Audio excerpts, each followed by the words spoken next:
പ്രിയ കലാസ്നേഹികളെ, നമുക്ക് വേണ്ടി കാൽവരിയിൽ ക്രൂശിലേറ്റപ്പെട്ട് നമ്മുടെ പാപങ്ങൾ ഏറ്റെടുത്ത യേശുക്രിസ്തുവിൻ്റെ ജീവിതത്തിലെ ഏതാനും സന്ദർഭങ്ങൾ ഒരു ദൃശ്യാവിഷ്കാരത്തിലൂടെ നിങ്ങളുടെ മുന്നിൽ അവതരിപ്പിക്കുവാൻ ഞങ്ങൾ ശ്രമിക്കുകയാണ്.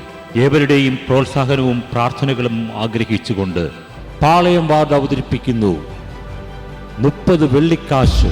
30 വെള്ളിക്കാശ്. 30 വെള്ളിക്കാശ്. യേശു തൻ്റെ പ്രസംഗം അവസാനിപ്പിച്ച ശേഷം ശിഷ്യന്മാരോട് പറഞ്ഞു, 2 ദിവസം കഴിഞ്ഞ് പെസഹയാണെന്ന് നിങ്ങൾക്കറിയാമല്ലോ. മനുഷ്യപുത്രൻ ക്രൂശിക്കപ്പെടാനായി ഏൽപ്പിക്കപ്പെടും. പ്രധാന പുരോഹിതന്മാരും ജനപ്രമാണികളും കയ്യാഫാസ് എന്നു പേരായ പ്രധാന ആചാര്യൻ്റെ കൊട്ടാരത്തിൽ സമ്മേളിച്ച് യേശുവിനെ ചതിവിൽ പിടികൂടി വധിക്കേണ്ടത് എങ്ങനെയെന്ന് ആലോചിച്ചു. പക്ഷേ തിരുനാൾ ദിവസം ജനങ്ങൾ ബഹളമുണ്ടാക്കും എന്നവർ ഭയപ്പെട്ടു. യേശുവിൻ്റെ ശിഷ്യന്മാരിൽ ഒരുവനായ യൂദാസ്കറിയാത്ത 30 വെള്ളിക്കാശിനു വേണ്ടി തൻ്റെ ഗുരുവിനെ ഒറ്റിക്കൊടുക്കുവാൻ തയ്യാറായി. പെസഹ വിരുന്നിന് ശേഷം യേശു ശിഷ്യന്മാരോടുകൂടെ കെദ്രോൺ അരുവിയുടെ അക്കരയെത്തി. അവിടെ ഗത്സമനി എന്നൊരു തോട്ടമുണ്ടായിരുന്നു. അവനും ശിഷ്യന്മാരും അതിൽ പ്രവേശിച്ചു. ഞാൻ പോയി പ്രാർത്ഥിക്കുവോളം നിങ്ങൾ ഇവിടെ ഇരിക്കുക. തീവ്ര ദുഃഖത്താൽ ഞാൻ മരണത്തോളം എത്തിയിരിക്കുന്നു. നിങ്ങൾ എന്നോടൊത്ത് ഉണർന്നിരിക്കുക. അപ്പോൾ യേശുവിനെ ശക്തിപ്പെടുത്തുവാൻ സ്വർഗത്തിൽ നിന്ന് ഒരു ദൂതൻ പ്രത്യക്ഷപ്പെട്ടു.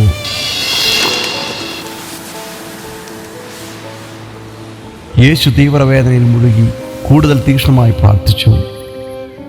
അവൻ്റെ വിയർപ്പ് രക്തത്തുള്ളികൾ പോലെ നിലത്തു വീണു. എന്റെ പിതാവേ, സാധ്യമെങ്കിൽ ഈ പാനപാത്രം എന്നിൽ നിന്ന് അകന്നു പോകട്ടെ. എങ്കിലും എൻ്റെ ഹിതം പോലെയല്ല, അവിടുത്തെ ഹിതം പോലെയാകട്ടെ.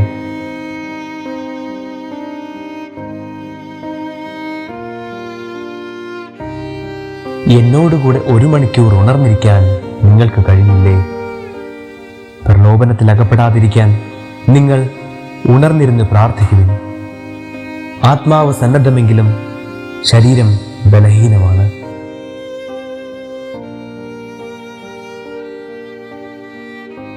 എന്റെ പിതാവേ, ഞാൻ കുടിക്കാതെ ഇത് കടന്നു പോകുകയില്ലെങ്കിൽ അങ്ങയുടെ ഹിതം നിറവേറട്ടെ. അവൻ വീണ്ടും വന്നപ്പോൾ അവർ ഉറങ്ങുന്നത് കണ്ടു. അവരുടെ കണ്ണുകൾ നിദ്രാഭാരമുള്ളവയായിരുന്നു. അവൻ അവരെ വിട്ട് 3-ാം പ്രാവശ്യവും പോയി അതേ പ്രാർത്ഥന ആവർത്തിച്ചു.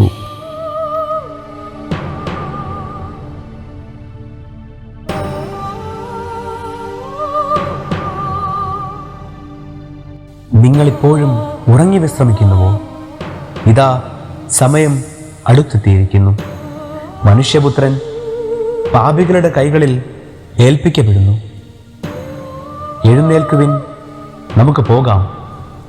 എന്നെ ഒറ്റിക്കൊടുക്കുന്നവൻ അടുത്തെത്തിയിരിക്കുന്നു. യേശു സംസാരിച്ചു കൊണ്ടിരിക്കുമ്പോൾ തന്നെ 12 പേരിൽ ഒരുവനായ യൂദാസ് അവിടെ എത്തി. അവനോടുകൂടെ പ്രധാന പുരോഹിതന്മാരുടെയും ജനപ്രമാണികളുടെയും അടുക്കൽ നിന്ന് വാളും വടികളുമായി ഒരു ജനക്കൂട്ടവും വന്നിരുന്നു.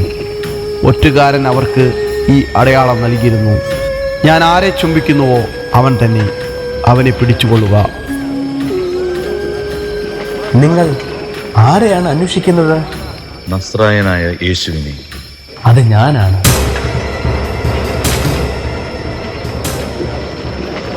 നിങ്ങൾ ആരെ അന്വേഷിക്കുന്നു? നസ്രായനായ യേശുവിനെ. ഞാനാണ് എന്ന് നിങ്ങളോട് പറഞ്ഞുവല്ലോ.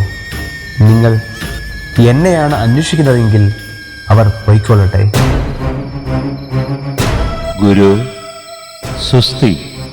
സ്നേഹിത, നീ എന്തിനാണ് വന്നത്?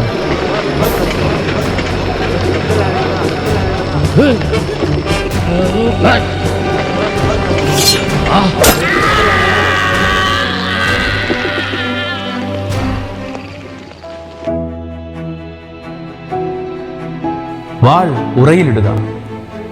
വാളെടുക്കുന്നവൻ വാളാൽ നശിക്കും. പിതാവ് എനിക്കു നൽകിയ പാനപാത്രം ഞാൻ കുടിക്കേണ്ടതല്ലയോ? എനിക്ക് എൻ്റെ പിതാവിനോട് അപേക്ഷിക്കാൻ കഴിയുകയില്ലെന്നും ഉടൻ തന്നെ അവിടുന്ന് എനിക്ക് തൻ്റെ ദൂതന്മാരുടെ 12-ലേറെ വ്യൂഹങ്ങളെ അയച്ചു തരികയില്ലെന്നും നീ വിചാരിക്കുന്നുവോ? അങ്ങനെയെങ്കിൽ ഇപ്രകാരം സംഭവിക്കണമെന്ന വിശുദ്ധ ലിഖിതം എങ്ങനെ നിറവേറും? കവർച്ചക്കാരനെതിരെ എന്ന പോലെ വാളുകളും വടികളുമായി നിങ്ങൾ എന്നെ ബന്ധിക്കുവാൻ വന്നിരിക്കുന്നുവോ? ഞാൻ ദിവസവും ദേവാലയത്തിലിരുന്ന് നിങ്ങളെ പഠിപ്പിച്ചിരുന്നു. നിങ്ങൾ എന്നെ പിടിച്ചില്ല.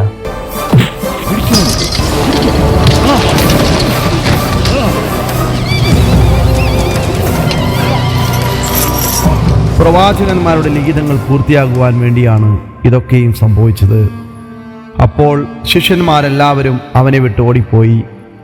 യേശുവിനെ പ്രധാന പുരോഹിതനായ കയ്യാഫാസിൻ്റെയും പിന്നീട് ദേശാധിപതിയായ പിലാത്തോസിൻ്റെയും അടുക്കൽ എത്തിച്ച് വിചാരണയ്ക്ക് ശേഷം യേശുവിനെ കുരിശിൽ തറയ്ക്കുവാൻ വിധിച്ചു. അവനെ ഒറ്റിക്കൊടുത്ത യൂദാസ് യേശു മരണശിക്ഷയ്ക്ക് വിധിക്കപ്പെട്ടു എന്നറിഞ്ഞപ്പോൾ പശ്ചാത്തപിച്ചു.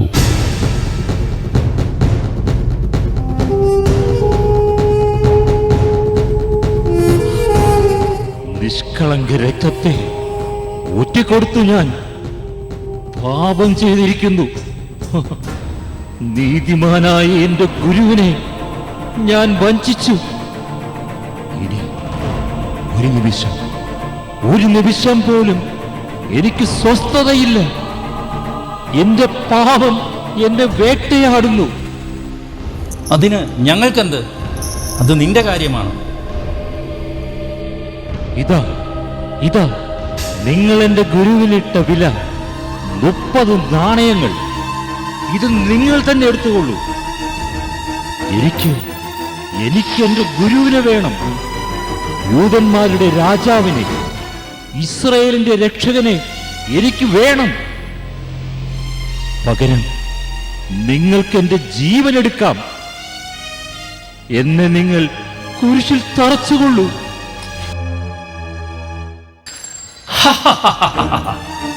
നിനക്ക് വേണ്ടെങ്കിൽ ഇത് രക്തത്തിന്റെ വിലയായികയാൽ ഭണ്ഡാരത്തിൽ നിക്ഷേപിക്കുന്നത് ഉചിതമല്ല. ഈ പണം കൊടുത്ത് നമുക്ക് വിദേശീയരെ സംസ്കരിക്കുന്ന ഒരു സ്ഥലം വാങ്ങാം.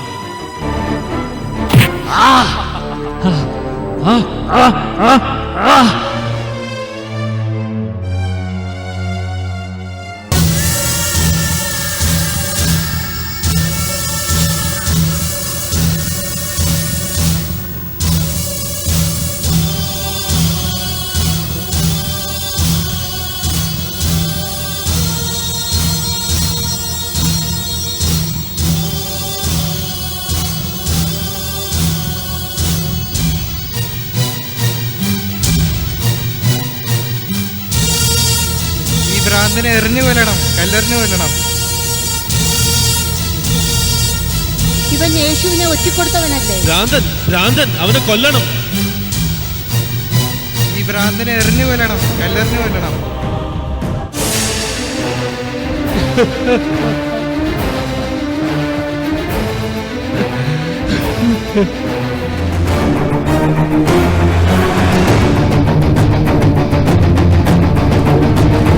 ഒരു തെറ്റും ചെയ്യാത്ത എന്റെ ഗുരുവിനെ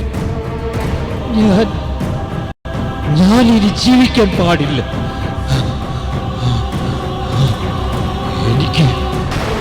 എനിക്ക് ഭൂമിയിൽ ജീവിക്കാൻ യോഗ്യതയില്ല.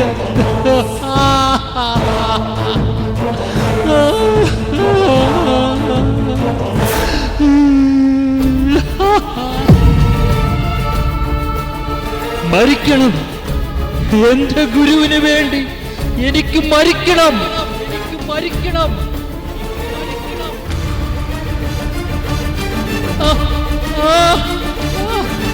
എന്റെ ഗുരുവിന് മരക്കുരിശ് സമ്മാനിച്ചവനാണ് ഞാൻ ആ മരത്തിൽ എന്റെ ജീവൻ അവസാനിപ്പിക്കട്ടെ.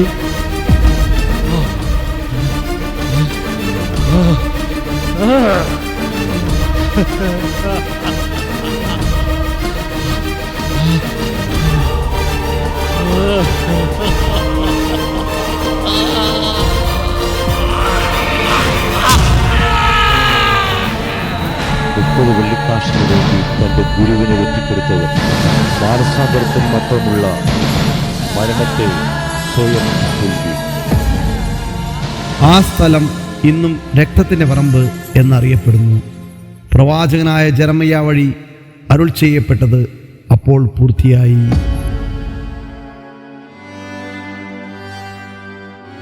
പാളയം വാർഡിലെ കലാകാരന്മാർ ഒരുക്കിയ 30 വെള്ളിക്കാശ് എന്ന ലഘുനാടകം ഇവിടെ പൂർണ്ണമാകുകയാണ്. ആസ്വദിച്ച നിങ്ങൾക്ക് ഏവർക്കും ഹൃദയം നിറഞ്ഞ ഭാഷയിൽ നന്ദി രേഖപ്പെടുത്തിക്കൊള്ളുന്നു. ഇതിൻ്റെ ആരെങ്കിലും അണിയറയിലും പ്രവർത്തിച്ചവർ: I. John Vimal, Jonathan Anil, Alan Anderson, Prakriti Ajith, Neil Christ, Gil Christ, Nirmal, Sneha Philip, Sophia Daniel and Dolly Francis.